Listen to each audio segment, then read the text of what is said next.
I think it's the freedom of when you close your visor, you put your helmet on, you're in your own little world. You're not in your car where people can see you. You're just in your own space, doing your own thing and thinking about what you need to think about. For me, I went through some really sort of tough years where I didn't admit to myself I was feeling low. I'd had 3 or 4 really good seasons as an athlete. In 1998, I was European champion, Commonwealth champion. I won the World Cup. I was runner-up in Sports Personality of the Year. I had a Man and Two Swords waxwork made, and I thought, wow, it's going to go on forever. And the following winter, boom, stopped. Really bad injury. I was out for a whole year. In an athlete's life, 12 months is forever. And I never really got back to those heights of where I was before. And I kept it to myself that I was feeling really low. I soon realised my body couldn't handle training 7 days a week. If anything, I could handle maybe 3 times a week. And on the world stage, doesn't matter how good you think you are, that's not enough. So I went through many years where I didn't know what I was going to do with my life. I was 23 or 24, and I knew I was never going to get back to those sort of competitive times I once had run. And I thought, wow, that's a long time to be retired.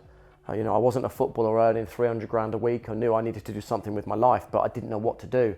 And I was so ashamed that I was feeling low. I didn't feel I could turn to my friends and say, I'm really struggling here. I'm injured again. I'm really worried about everything, because in their eyes, I felt not I was their hero, but I was their mate who's done good. I was their mate who, had travelled the world being an athlete, who had medals from every single major championships, who had a nice house. And, what did I have to be depressed about? What did I have to be low about? Why would I moan?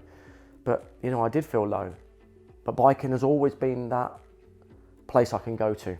Whenever I'm feeling like that, my motorbike is always the place where I can go to and I can think, life's all right. Life's all right. And I can just get out there, go for a 20-minute ride, go for a 2-hour ride. Don't even have a destination half the time I go on my bike. I don't plan to go anywhere, I just ride. And I think it's that feeling of freedom that a bike brings. And I think for people who don't ride motorbikes, they'll never understand that. I ride an enduro bike as well. I like to go off-roading, and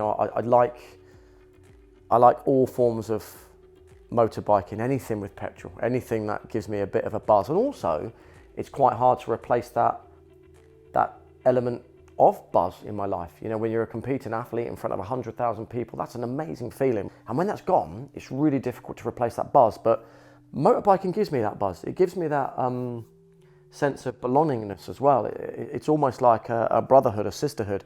People who have bikes, they're a different breed. I can't explain it if you're not into motorbikes, but we're a different breed, and it's a nice breed.